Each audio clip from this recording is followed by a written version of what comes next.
नमस्कार, मी सौरभ कोरटकर. स्पेशल रिपोर्टमध्ये आपल्या सगळ्यांचं स्वागत. पुणे अपघातावरून पोलीस अधिकारी निलंबित झाले. ससून रुग्णालयाच्या 2 डॉक्टरांना अटक झाली आणि आता अजित पवारांच्या नार्को टेस्टची मागणी झाली आहे. आरोपीला मदत केल्याचा आरोप करत अंजली दमानी यांनी अजित पवारांची नार्को टेस्ट करा असं म्हटलंय. पाहूयात. अजित पवारांचा फोन सुद्धा जप्त झाला पाहिजे आणि खरं तर त्यांची नार्को टेस्ट पण झाली पाहिजे. सामाजिक कार्यकर्त्या अंजली दमानी यांनी पुणे अपघात प्रकरणात अजित पवारांची नार्को टेस्ट अर्थात ब्रेन मॅपिंग करण्याची मागणी केली आहे. अजित पवारांचा फोन जप्त करून नार्को टेस्ट करा असं अंजली दमानी यांचं म्हणणं आहे. पहिला प्रश्न हा की त्यांनी सीपींना फोन केला होता की नाही याचं स्पष्ट उत्तर द्यावं. दुसरं म्हणजे त्यांनी जे केलं म्हणजे सीपींना जो प्रश्न तुम्ही आता सीपींना सुद्धा प्रश्न विचारा की अजित पवारांकडनं तुम्हाला थेट फोन आले होते की नाही आणि आले असतील तर ते कशासाठी आले होते. टिंगरे तिथे काय करत होते, कोणाच्या सांगण्यावरनं आले होते हे टिंगरेंना सुद्धा आता विचारलं पाहिजे. आणि अनेक ज्या मुद्द्यांवर आता स्पष्टीकरणं पाहिजेत. मला तर असं वाटतं अजित पवारांचा फोन सुद्धा जप्त झाला पाहिजे आणि खरं तर त्यांची नार्को टेस्ट पण झाली पाहिजे. कारण काल ते जे बोलत होते ते अतिशय खोटं, दादांत खोटं होतं. त्यांनी डेफिनेटली त्यांना वाचवण्याचा प्रयत्न केला. मुळामध्ये नार्को टेस्ट कुणाची करतात त्याला सुद्धा कायदा आहे हे अंजनी दमानी यांनी पहिल्यांदा जाणून घेतलं पाहिजे. अंजनी दमानी यांना लोकशाहीमध्ये काहीही बोलण्याचा अधिकार आहे, परंतु जर एखाद्याची ती बदनामीकारक किंवा एखाद्याचा अवमानकारक करत असतील तर त्यांच्यावर सुद्धा ती कारवाई करण्याचा अधिकार ज्यांच्याविषयी बोललेले आहेत त्यांना आहे. आता नार्को टेस्ट म्हणजे काय तेही समजून घ्या. सत्य जाणून घेण्यासाठी नार्को टेस्ट केली जाते. फॉरेन्सिक तज्ञ, तपास अधिकारी, डॉक्टर आणि मानसशास्त्रज्ञांच्या उपस्थितीत नार्को टेस्ट होते. नार्को टेस्टमध्ये सोडियम पेंटेथॉल या नावाचं इंजेक्शन दिलं जातं. नार्को टेस्टमध्ये व्यक्ती ना पूर्णपणे शुद्धीत असते ना बेशुद्ध असते. व्यक्तीची विचार करण्याची क्षमता कमी होते आणि ती खरं बोलायला लागते असा समज आहे. पण अशी कुणाचीही नार्को टेस्ट होत नाही. त्यासाठी कोर्टाची परवानगी लागते. पोर्शे कारनं अल्पवयीन आरोपीनं दोघांना चिरडल्यानंतर कशा प्रकारे आधी पोलिसांनी वाचवण्याचा प्रयत्न केला, नंतर ससून रुग्णालयाच्या डॉक्टरांनी 3 लाखांमध्ये ब्लड सॅम्पल बदलल्याचंही समोर आलं. त्याच दरम्यान अजित पवारांचे आमदार सुनील टिंगरे हे सुद्धा येरवडा पोलीस स्टेशनमध्ये आल्याचं पोलीस आयुक्तांनीच सांगितलं.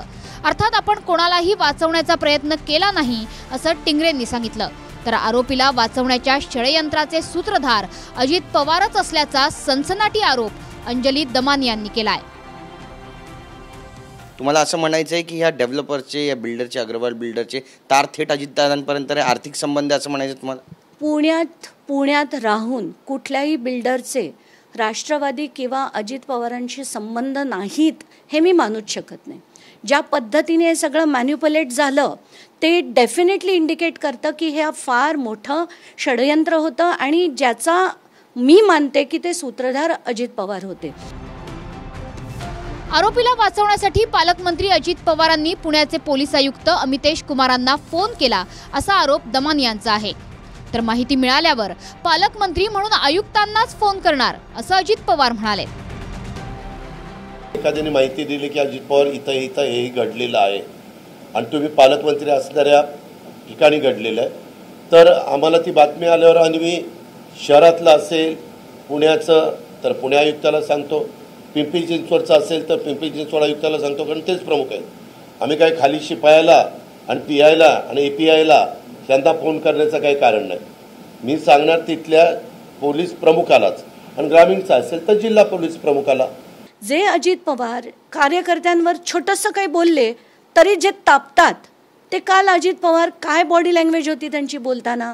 जर त्यांच्यावर आरोप झाला की बाबा तुम्ही सीपीना फोन केलं होतात की नाही ते तुम्ही सांगा, तर तेव्हा ते नाही मी काही सीपींशीच बोलणार ना, मी काही याच्याशी बोलणार आहे का, मी काही शिपायाशी बोलणार आहे का. जो अजित पवार नेहमी असा भडकून बोलतो तो ज्या पद्धतीने बोलत होता त्याच्यावरनं डेफिनेटली वाटतं की ते सारवासारव करतायत. ते कालच्या पत्रकार परिषदेत कम्प्लिटली गांगरल्यासारखे वागत होते. दोघांचा जीव घेतल्यानंतरही अल्पवयीन दारुड्या पोराला वाचवण्यासाठी बिल्डर विशाल अग्रवालनं पैशांच्या जोरावर ब्लड सॅम्पलच बदलले. ससूनच्या फॉरेन्सिक विभागाचे प्रमुख डॉक्टर अजय तावरे आणि डॉक्टर श्रीहरी हळनोर सध्या पोलीस कोठडीत आहेत. त्यावरून 3 सदस्यीय समिती स्थापन झाली. मात्र समितीच्या अध्यक्षा डॉक्टर पल्लवी सापळेंवरच भ्रष्टाचाराचे आरोप असून त्यांना हटवण्याची मागणी आता सुषमा अंधारेंनी केली आहे. रक्त नमुन्यातला फेरफार तो तपासण्यासाठी म्हणून ज्या डॉक्टर आणलेले आहेत, मुळात त्या डॉक्टरच रक्तातला प्लाझ्मा काढून विकल्याचा आरोप त्यांच्यावर आहे. आरोप मी केलेला नाही.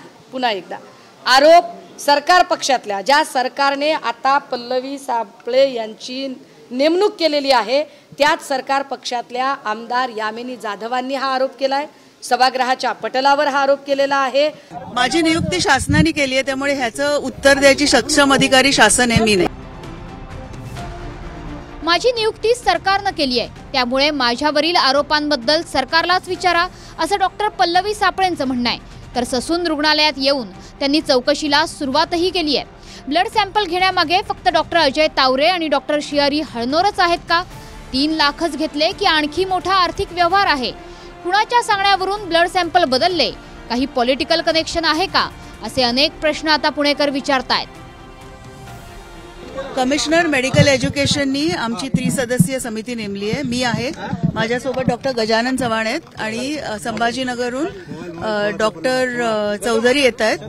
तर कल्याणी नगरमधल्या प्रकरणाची चौकशी आणि त्या दिवशी घडलेल्या घटनेचा घटनाक्रमची माहिती आम्ही घेणार आहोत आणि त्याप्रमाणे माहिती घेतल्यावर तो अहवाल आम्ही शासनाला कळवू.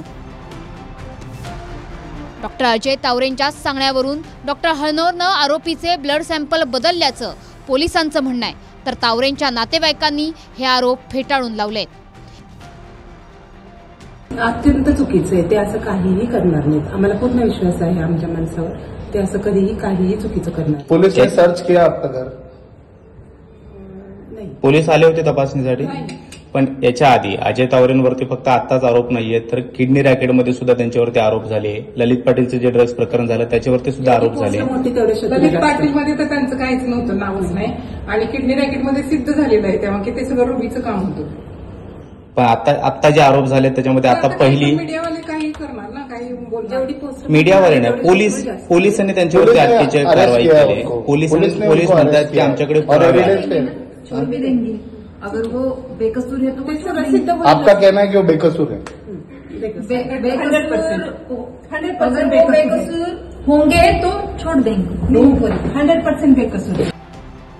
पुण्याच्या अपघातावरून एक बाब स्पष्ट झाली आहे की लाच आणि भ्रष्टाचाराचे धागेदोरे हे फार खोलवर गेलेत आणि आरोप पोलिसांपासून ते आमदार आणि आता अजित पवारांपर्यंत होतोय. Bureau report, TV9 Marathi, Pune.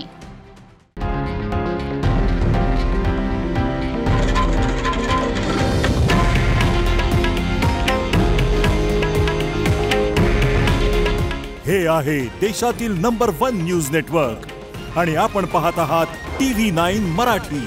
काळजी तुमची, हित महाराष्ट्राचं.